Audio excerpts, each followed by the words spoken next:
great to be here. This is awesome. All right, so I'm going to let our panelists introduce themselves. And I'm thinking, well, we'll just jump right into that, right? So, Ricky, I want to start with you, and you have my Hello, testing. All right, here we go. Okay, my name is Ricky Lawson. In the Capoeira community, I'm known as Professor Malandro. And a quick background thing. Oh, okay, cool. I've been doing Capoeira for 20 years. Yes, I guess what would be most entertaining to know is that I was one of the Wakanda warriors in the Black Panther film, and also in the Infinity War film as well. So that was a huge experience for me. So you didn't die. No, I did. I died a couple times. Like seven, 8 takes. But it was an amazing experience because for me, that was basically like one of my first gigs in film, and also being one of the only kind of featured extras from Oakland. You know, the only other person that was from Oakland was Ryan Coogler, and yeah, so that's one of the small things that I've taken with me. Awesome. All right. Hello, everybody. Wow, that's super loud. Hello, everybody.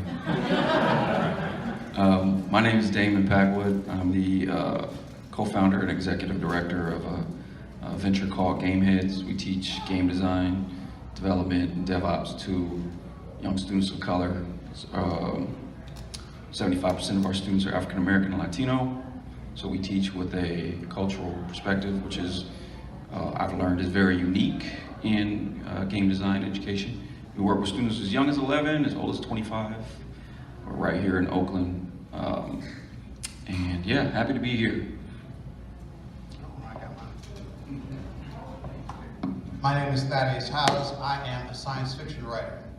If you read comics, you might know me better as the Answer Man. I write a whole series of comic articles around movies, entertainment, a group called Krypton Radio, and I write pretty much every day. Anybody that knows me knows I write pretty much every day. Something new, something strange.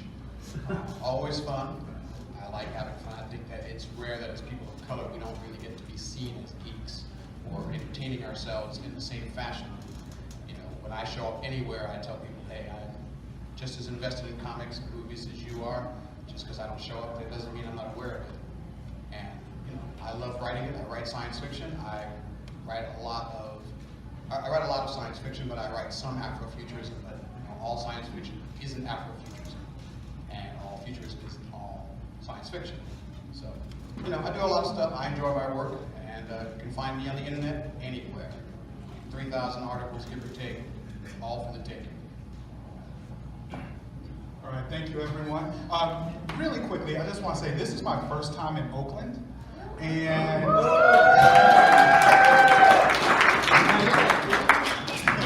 so I want to say thank you.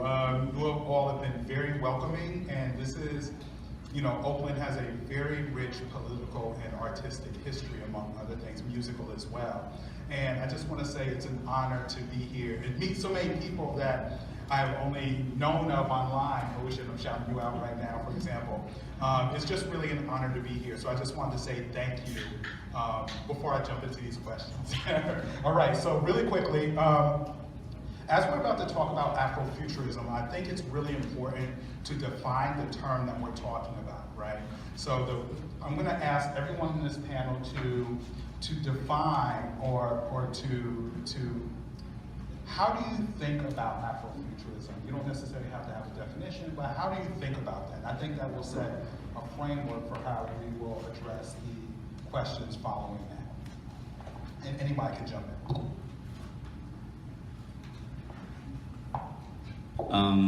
To me, when I hear the term Afrofuturism, I think of how to preserve and transmit the culture and to solidify like the foundation from, I don't want to say the past, but from the ancestors. And instinctively, I want to think of technology, you know, but Afrofuturism, you know, isn't limited, in my own opinion, to just technology, but again, like culture, language, knowledge, philosophy, body awareness, and then also technology, literature, any form of expression that deals with the Afro descendants. You know, Afrofuturism is, you know, it's funny. It's a really kind of hard term to pin down. You ask everybody in here, I'm sure people have a different perspective. I remember even when I was studying Afrofuturism, I didn't get what it meant, but I got it. You know what I mean? Like that's the thing that was really weird, is like, I got it, but if somebody said, describe it, I'd do what I'm doing now. No, just kidding. I've always, you know, the easiest way for me to translate it, especially when I'm talking to my students, is it's taking traditional African culture and then translating it into the 21st century, or translating it into the future in general, like 22nd century, 23rd century. What does that look like? And I agree, in some cases, technology and multimedia kind of vibe with it. In some cases it doesn't. And I think that is Afrofuturism. In some cases we're all about tech, and in some cases we're all about the spirit and the body and movement and, you know, what it means to be, you know, from the African diaspora is much more complex. You know, I think the best way for me to describe it is that we use all of our senses, all of them, right? So like, if you're literate in our culture, it's because you are literate in all your senses, as opposed to like in Western civilization, being literate means that you're really good at reading and writing. It's like, yeah, don't bring that into our neighborhoods. You got to be good at the body. You got to be good at listening, hearing, speaking, right? Like kinesthetic. You have to be adept at all of that. And technology embraces those things. That's the only connection, in my opinion, with technology, is that now it's okay to learn by listening and learn by watching and learn by doing. Whereas in our cultures, it was always okay. It never changed. So the world just kind of caught up, the way that I look at it. And so that's the only reason why technology is relevant now, because the technology caught up to what we were already doing.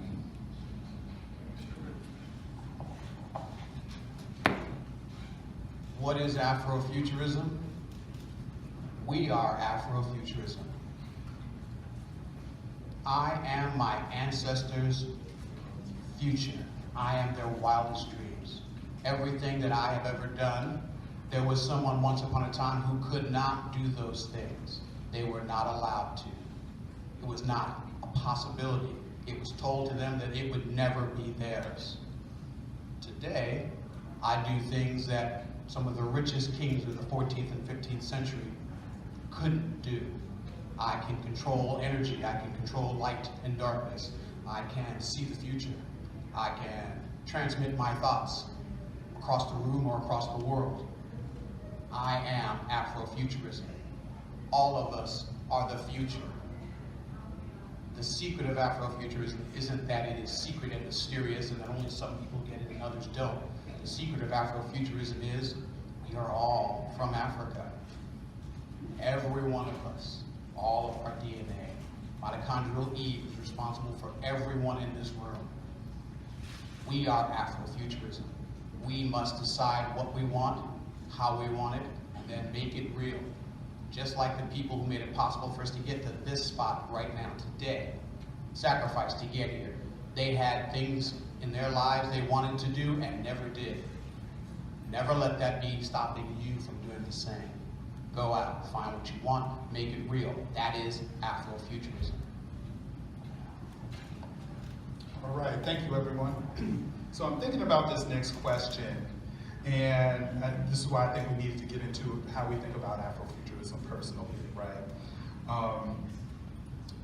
This next question, and I think in part we've already kind of answered this. So can Afrofuturism not only exist, but thrive amidst our current social order, right? So one, can Afrofuturism exist, right? But then also, can it thrive, right? This is almost like a three-part question.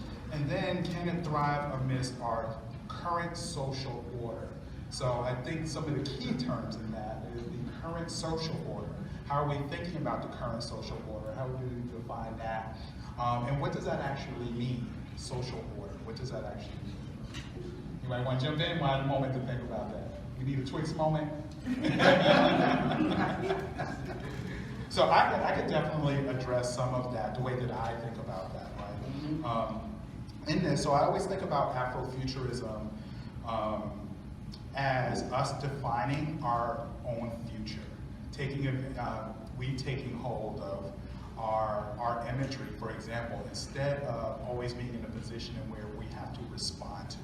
So one of the things I think about is even blackness. How do you define blackness? What is blackness, right? And honestly, people don't define blackness. They say, well, blackness is a melanin count. Well, blackness is a particular mindset, right? Whereas all of these things we are always thinking about inside of a colonized space. So inside of a colonized space, we can only respond to colonialism. So one of the things I think about in reference to Wakanda is blackness does not exist in Wakanda.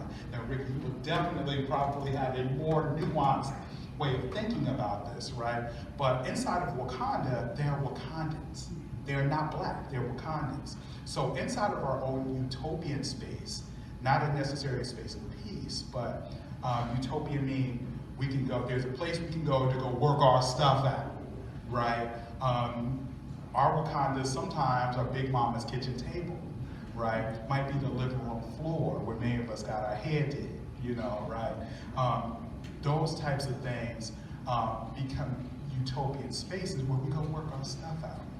So I'm thinking about social order in that too, and thinking, inside of this colonial space, can we honestly talk about Afrofuturism? That might negate the question, but we totally can have a conversation about that.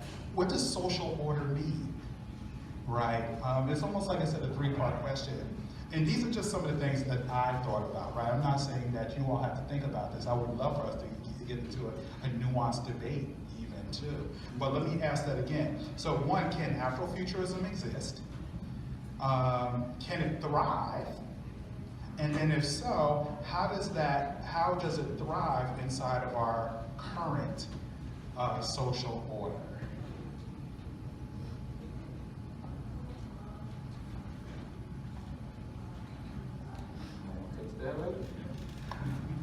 If you need more Twix, Can Afrofuturism exist? Yes, it does. I get up every day, therefore it exists. I make it so. I write Afrofuturism, therefore it exists. I live Afrofuturism. I am the dreams of my ancestors. I live it, therefore it can exist in our current climate. Can we interact with the social order as it exists today and create Afrofuturism effectively? No. Here's why. Everything you do is done in light of a social order that does not include you. Everything you accomplish is in violation of the current standing social order. Our current standing social order says you don't deserve anything, you don't deserve freedom, you don't deserve to be treated well, you don't deserve to be alive. You don't deserve the same dignities that we give ourselves. So, in that light, everything you do is in protest. Your very existence is in protest of that. So, are you doing Afrofuturism inside of our social order? No, you're doing Afrofuturism despite our social order. In contrast to, in opposition of. As a matter of fact, I do one better and remove myself from centering whiteness at all. Whiteness doesn't exist to me, so therefore I don't have to center it or uncenter it. So our social order isn't about us, and that's okay. Given what they've done with the world in the last 2,000 years, I might say it's probably better that we start our own thing somewhere else, if no place else than in our heads, because what's going on around us is a goddamn shame.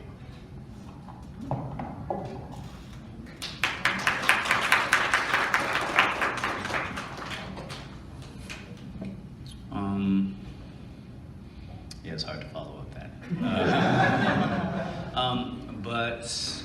I think to answer the last question of the three-part question, that it's challenging for it to exist, but in that challenge you start to get a sense of like who you are, your sense of self, and what you can accomplish in spite of those trials and tribulations. For example, for being on this panel, I have the most experience with capoeira.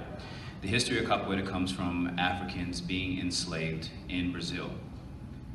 And they used what later became capoeira as a form of resistance, form of liberation. They used the basic movements, primitive movements to escape slavery, and started to escape into the forest, the jungles of Brazil, and created their own Wakanda there called quilombos. And then from there, capoeira began to thrive. And capoeira, the term capoeira actually comes from the location in the forest where it began to be practiced and started to actually take shape. So, soon after slavery was abolished, 2 years after that, then capoeira became illegal. And it went underground and was hidden and almost became extinct. And one particular person who was Mestre Bimba, who was black, illiterate, poor, and he was able to take capoeira, organize it, and demonstrate its value, its martial efficiency, and also present it as something that should be recognized as something of value. And then from then on, capoeira became something not only that the poor blacks did in Brazil, but a part of Brazil's identity.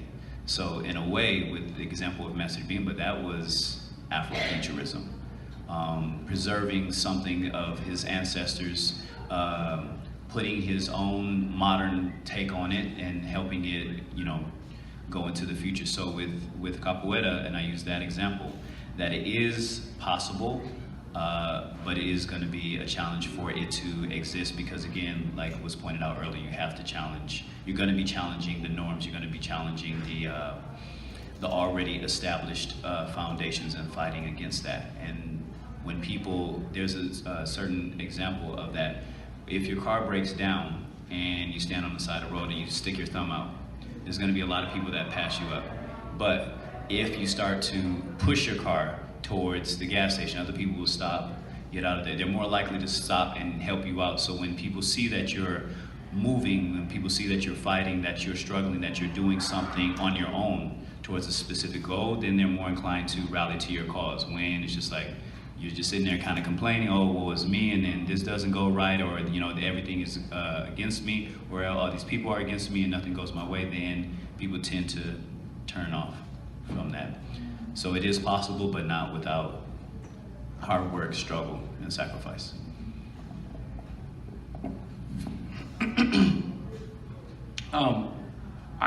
I think that, give me the question one more time. I want to make sure that I'm phrasing what I'm going to say correctly. Sure, absolutely. Can Afrofuturism not only exist, but thrive amidst our current social order? Yes. And that would be my answer, yes. And the reason why I say that is, look, I mean, Afrofuturism is just a term. It's just a word. It's not the thing, and it's a relatively new word. But it's not like, we just suddenly started doing Afrofuturism. I think if you talk to, people in the early 1900s about this thing that we call Afrofuturism, they'd be like, what the hell are you talking about? As black people, we're always looking into the future. We've always looked into the future. Especially when we were introduced, when colonialism happened, when slavery happened, of course we were always looking into the future. Now, that's all we had, that's all we could do. But we have a reputation throughout world history, throughout American history, of coming up with next. And we don't come up with next because we just want to come up with next, right? Like we just want to yeah, jazz was cool, but let's come up with something better than jazz, you know what I mean? Like, we don't do that. It's just because we're always looking at the future. We're always like, what's next? Like, man, jazz was dope, but there's this other thing that we're trying to grab. There's always been like this connection to something else, or something more than us. So, you know, I agree. Capoeira is just another example of Afrofuturism. It just didn't call it Afrofuturism. It's called Capoeira. You know what I mean? So, you know, I think that all of that is, if you look throughout our history at our ingenuity, all of it. I mean, even our inventors, you know, that are just recently getting credit because they had their inventions stolen. You know, that's Afrofuturism. That's how we would define it today. But that's not how we would have defined it since then. So Afrofuturism has always been a part of who we are, and unfortunately, the tension between us sort of defining ourselves and dealing with the social order is just always going to be there. You know, that's just always. I think we always kind of part of the allure of Afrofuturism is we dream of it not being the case. But the thing that was fascinating about Black Panther is that that's exactly what it was about. It was like, yeah, we were cool just being isolated for a really long time, and then, you know, the story takes place when they're introduced to, you know, having to deal with tension from everybody else. And if you're familiar with the comics, you know where the movies are going to go, right? So I hope that answers your question. Wait, you want to answer the question? Yeah. Did you say anything? I started. Oh, you already did? Okay, go. All right. All right, so I'm going to deviate a little bit here to jump into some of the things that we've already started talking about. And that's the idea of technology, right? So the way that I think about technology, and we have all these people here working in tech, so I want to, I'm just going to kind of freestyle this and almost want you to reiterate or go into more depth about how you're thinking about the use of technology, how you define technology, and creating our Afro-future. So when I think about technology, for example, like some of the examples are already brought up, jazz is a technology, right? Hip hop is a technology, right? It is a way of hip hop, I'm talking about the elements of hip hop, right? So, for example, even dance and graffiti, all of these things that we're bringing forth from our ancient cultures into these art forms, almost want to say even our theology, only in a Western context has to be compartmentalized, whereas this is theology, this is religion or God, but these other things are not. Whereas the way that I look at it, think about jazz or hip hop, using those two examples as a technology, and even in a particular way, our theology, it is actually more ancient in our way of thinking than the way that we even think about more modern ways of religion. So I'm just thinking about technology, not necessarily the idea of using computers and motherboards, binary codes, zeros and ones, but how do we think about technology in defining or creating our own Afro-future? Does that make sense? Yes. Damon, no? Is it? How do we think of technology? Say again? Yeah, so one, how do we think about or define technology? And how do we use that technology to create our own liberated Black futures?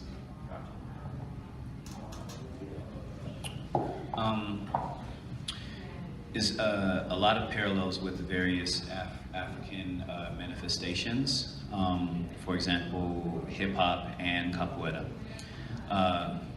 Both are forms of expression, and also in their beginning stages were a form of liberation.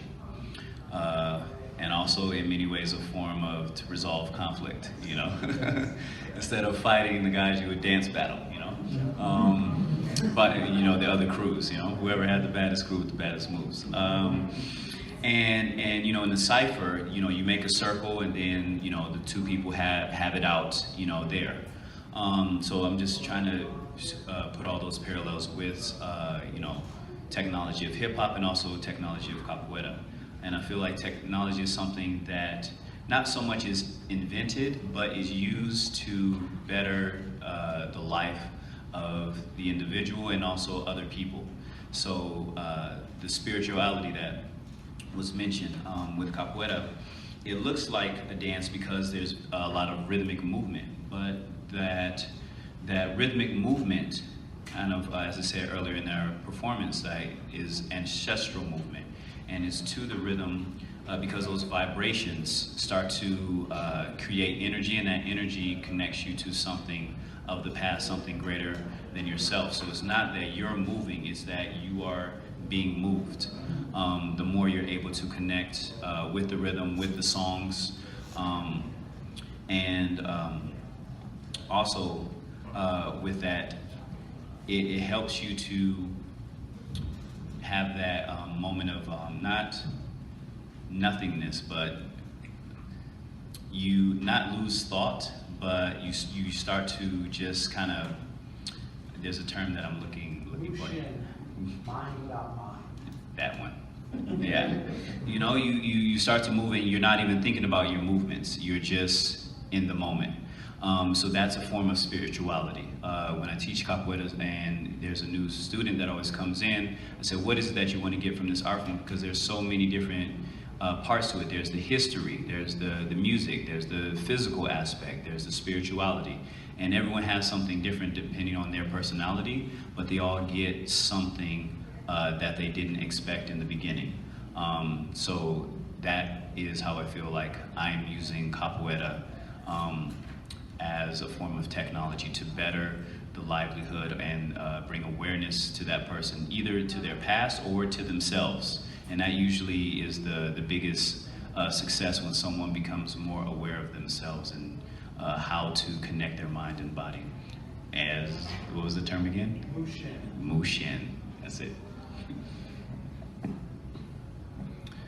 The definition of technology that always resonated with me is that it's a thing that is an extension of the body.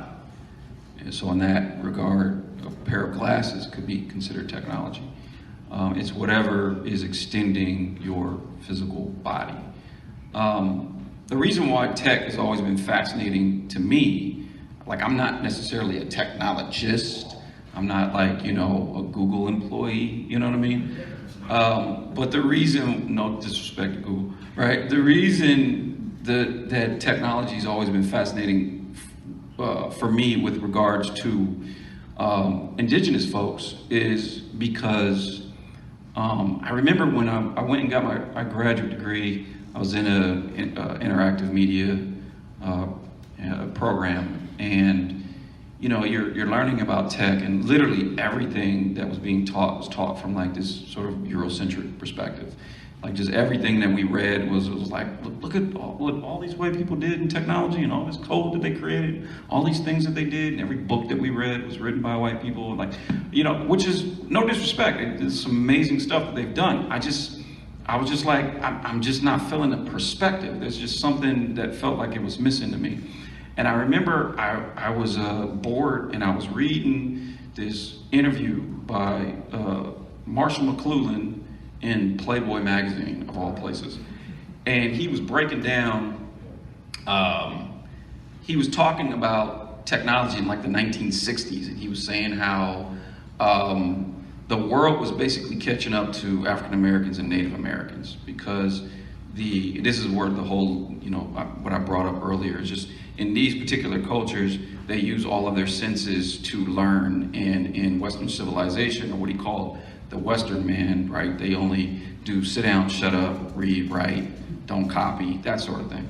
So what he said was that in the 60s, that the technology was eventually going to evolve in such a way that we were all going to have to learn that way, right? And he considered it to be almost tragic that African Americans and Native Americans were persecuted for not being traditionally like Western literate, and they were being pushed to, like, you know, learn how to read and write just like everybody else, while the world was actually shifting to learning more like they were learning. Not to say that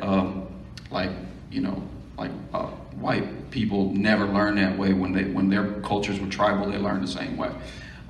So the reason why it's always been fascinating to me, technology, with regards to African Americans and Latinos, or just, you know, indigenous folks in general, is that I always felt like we're better suited for this age than we were for the quote unquote literate age, right? It's like, if you consider the fact that technology is going to continue to evolve until about 2045, 2050, and we're going to continue to multiply by 2045, 2050, then it's like nobody's really figured out what technology is going to look like, right? We're still trying to figure out. It's like evolving every 12 months or something like, what is it, 12 months? 15 months, right? So that means nobody's figured it out. So I'm like, cool, if nobody's figured it out, then we have an opportunity here to get ahead, right? As opposed to before, you know, we were not allowed to read, right? If you're not allowed to read, then you can't participate, right? You're not allowed to learn how to read. You're not allowed to learn how to write. So you can't participate in the laws of the country. That's the reason why we weren't allowed to read and write. And so now it's like, well, there's a kind of new literacy developing. Some people would say it's code. I don't think code is the only new literacy. Some people use the word tech. You can use many different terms to describe it. But we know that we're literally, you know, literacy is changing. And so I'm always fascinated with it, and I'm always trying to push folks from our community to get involved in technology, because it's an opportunity for us to shape it the way we want to shape it while we can. And that's the reason why Afrofuturism, I think, is fascinating, and it's kind of springing up right now, because it's a way for us to use some language to describe that. Like, we all kind of like see that we want to put our own, you know, staple on it, on technology and on literacy, which we've done in pretty much every other thing. I mean, if you're going to talk about like just traditional literature, there is African literature, there is African American literature. So when you're talking about tech, what is Black tech? What is Latino tech, right? And so that's where this fascination recently with Afrofuturism is coming from, because I think we're trying to define that for the future, which we need to do, because we need to kind of like carve our own perspective on it.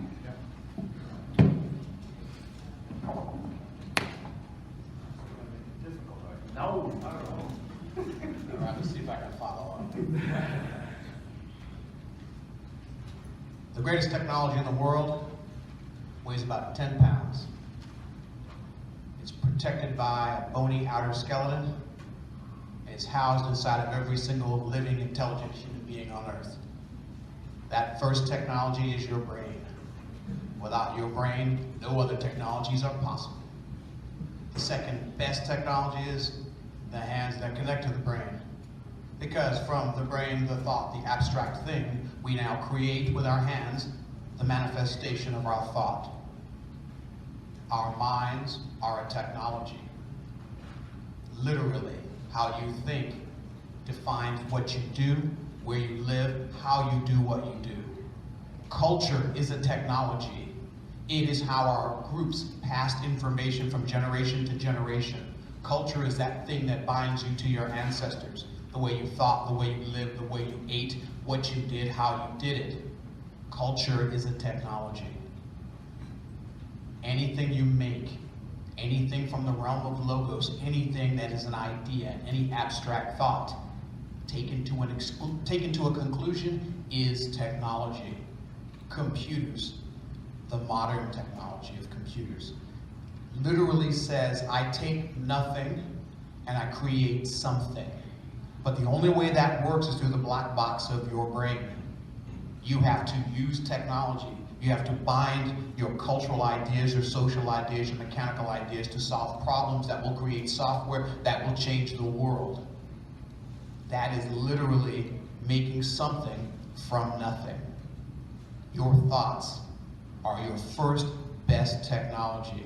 When other people tell you how to think, they are denying you the benefit of the first technology. Because you are not using your thought, you're doing what they told you. And it's hard for us, especially for us as people of color, because there's always someone telling us how we should live, what we should do, the best way to do it, and who should be doing it this way and how. And the truth of the matter is, if I sit and watch the arrow of culture as it moves through time, more and more of what we know is coming from the past and is now becoming our technology in the present. And the ideas that used to belong to indigenous people, which were almost eradicated, are now becoming the status quo in our world today. So what was old is new, and that's actually kind of cool. But the fact of the matter is, there is no technology if you're not thinking. If you can't think, if you can't free your mind, there is no technology. If you can't say everybody is able to benefit from what I'm thinking, if you think that only you deserve to benefit from your thought, then by definition, you're not thinking. You're trapped on a spaceship. We're all on Earth. We're trapped here. We're never leaving unless we can learn to get along, unless we're learning to use the technology presented to us in a way that makes a future for all of us. That's the real talk. Tribalism, yeah, it worked. It was a technology. It worked for a long time. But sometimes a technology can go on too long. It can change a culture. And a culture that can't adapt when the future shows up, they're flat-footed. They have no idea what to do. So I want you to remember, technology isn't a thing. It isn't. Technology is how you think about that thing. That's the technology. This is just a product. This is just something that came from someone who said, I could make it smaller. I could make it more compact. But the Afrofuturism is not in this thing. What we need to do is to free our mind, make our minds our tools, sharpen it, learn new things constantly. I learned 10 new things I didn't know yesterday every day. That's not hard. Libraries are huge. They're full of books. Have you ever walked through a library, just pulled a book off a shelf and just started reading? There's something in there I bet you didn't know. Well, I do that 10 times every day. I find something I didn't know about, I read about it. And when I'm really curious, I write about it. Because that's the only way to know whether I've understood what I've read. And then I share that with other people. And then they tell me, hey man, that's like totally wrong. Or, oh, that's amazing. I never thought about it like that. Oh, that's great. Neither did I until 10 minutes ago. That is technology. Thinking is the only technology that's going to save any of us. Stop depending on this tool. Depend on this tool. Make this tool sharp. Make it strong. Keep the body that it's in strong. Because I'm going to tell you, when you get old, getting old, if you don't take care of yourself, getting old is a drag, man. It is hard to get up in the morning if your body's not fit. And I know this. I got sick. Your body is weak. Your mind is not able. If your mind's not able, you're not doing anything. Sharpen your mind. 10 new things a day, every day. 3,650 at the end of the year. That's a lot of new stuff. What can you do with 3,650 things you didn't know the year before? Let's find out. All right, thank you, appreciate that. All right, so I'm gonna ask one more question. I would like you to briefly answer, maybe taking 30 seconds to a minute to answer. And then what we're gonna do is spend the last 10 minutes on some Q&A from you all. So if you can briefly answer this next question. What as a Black community can we do as a next step? Going back to that idea of the next step. What can we do as a Black community to create our own liberated future? And that actually comes from another question that I did not ask about people with, Black people with resources, money, etc., their responsibility in funding the Afrofuture, for example. I want to take it beyond that and thinking of us as a community. What can we all do to think about a Black, creating a Black liberated future?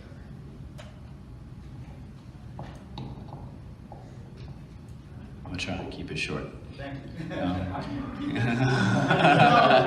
Sorry about that. No. But for me, I'm gonna try and keep it short with a simplistic answer, and first and foremost, there has to be commitment. If you're committed to the cause at hand, then you'll be willing to put in the time, the effort, find the resources, get your hands dirty, rally other people behind you. Even if it's just you that's committed, if you still have that tenacity to stay committed, you will make a way, make something out of nothing. So first is to be committed, and also look for other people who are as committed as you, or even more committed, because you know that's going to fan the flames of motivation. And then from there take it to the next step, because people could just be like willing to do it, you know, but like Bruce Lee says, like willing is not enough, you have to apply. So once you really have that fire, then that, I feel like that's the first step, because for the long, it's not gonna be something that's gonna be change overnight or change, you know, within the coming month or so. So it has to be like for the future, for your kids, you know, that type of mentality. Thank you. I'm just gonna echo, 'cause I can't answer that. You know what I mean? But I do agree that. Here, I'll speak to the mic. I'm just gonna echo, you know, commitment is, you know, that's definitely one of the first things I start talking to my students about is commitment and curiosity. If you are committed and you're constantly curious, you will find the answers, because, you know, we don't have the answers, you know what I mean? Like, we only got some of them. But if you're committed and curious, you will find answers from us, and you'll find them from other people.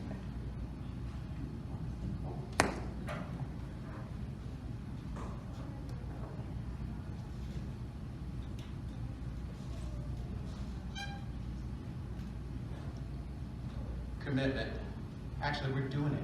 We're doing it right now. You're doing it right now. You're sitting in a room, exchanging technology. That's what we're doing. We're exchanging technology. I'm giving you some of my technology. You're going to take it and apply it to yourselves. What's your name? Yes, you. No, the young lady behind you. Nia, what did I tell you last year? No, you tell me what I told you. Wherever you go, there you are. Get it wherever you are. Wait. Everywhere you go, there you are. I told her that. That's the one thing she took away from our conversation last year.